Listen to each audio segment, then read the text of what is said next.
ஒரு சின்ன கேள்வி, ஆனா அது ஒரு பெரிய புயலையே கிளப்பிடுச்சு. இன்னைக்கு நம்ம பார்க்க போறது கமல்ஹாசனும் திருநாய் பிரச்சனையும் பத்தின ஒரு பெரிய சர்ச்சை. வாங்க இந்த கதைக்குள்ள போலாம். இது எப்படி ஆரம்பிச்சுது, ஏன் இவ்ளோ பெரிய விவாதமா மாறுச்சுன்னு பார்க்கலாம். முதல்ல இந்த பிரச்சனையோட ஆணிவேர் என்னன்னு புரிஞ்சுக்கலாம். இது நம்ம தெருக்கள்ல நடக்கிற ஒரு விஷயம். ஒரு பக்கம் மனுஷங்க, இன்னொரு பக்கம் நாய்கள். இதுக்கு நடுவுல ஒரு பெரிய மோதல் ரொம்ப நாளா புகஞ்சுகிட்டே இருக்கு. இத ரெண்டு விதமா பார்க்கலாம். ஒரு பக்கம் பொதுமக்களோட பாதுகாப்பு.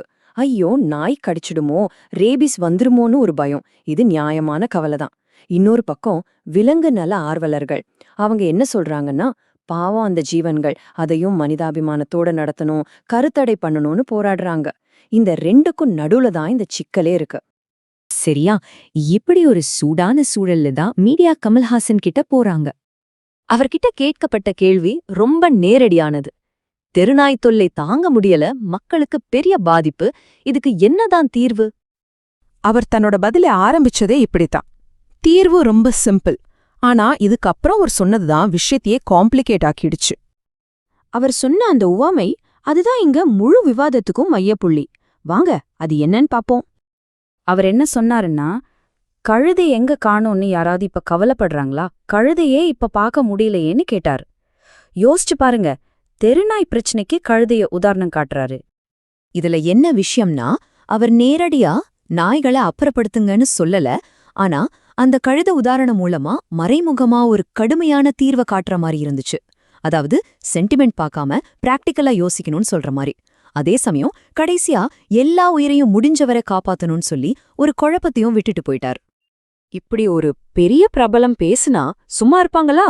சொன்ன அடுத்த நிமிஷமே சோஷியல் மீடியாவுல விவாதம் 10 ஏறி ஆரம்பிச்சிருச்சு. மக்கள் ரெண்டா பிரிஞ்சுட்டாங்க. ஒரு குரூப், ஆஹா, கமல் சார் பிராக்டிக்கலா தைரியமா பேசிட்டாரு, மனுஷங்க பாதுகாப்பு தான் முக்கியம்னு ஆதரிச்சாங்க.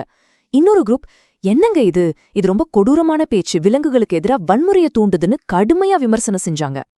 சரி, இது வெறும் பேச்சோட நின்றுடுமா? இல்ல, இதுக்கு ஒரு பெரிய தாக்கம் இருக்கு.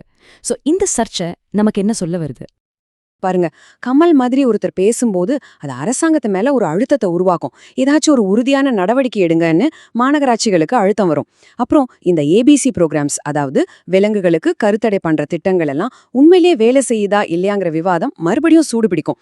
மொத்தத்துல நாம பேச தயங்குற ஒரு விஷயத்த எல்லாரையும் பேச வச்சிருக்கு. கடைசியா இந்த முழு விவாதமும் நம்ம முன்னாடி ஒரு பெரிய கேள்வியை வைக்குது. ஒரு நவீன நகரத்துல மனுஷங்களோட பாதுகாப்புக்கும் விலங்குகளோட உரிமைக்கும் நடுவுல இருக்கிற அந்த மெல்லிய கோடு எது? இதுக்கு பதில் சொல்றது அது அவ்வளவு சிம்பிள் இல்ல.